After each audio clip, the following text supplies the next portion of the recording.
We have the tREX Ultra Rigging Sling Extra Large. We're using it as a redirect today. This is a simple setup. Multiple lengths to match any diameter tree.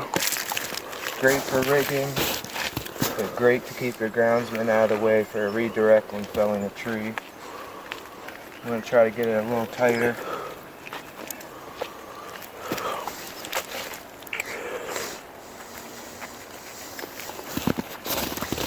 Yeah, I like to do one wrap and take at least 2 heavy ones in and just get rid of the tail. And then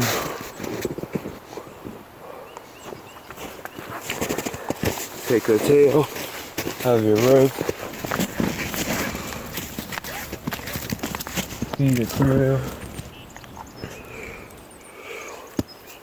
connect it to your rope jack or your 5-in-1 and utilize it as a redirect. Simple, efficient, and great for any heavy woods.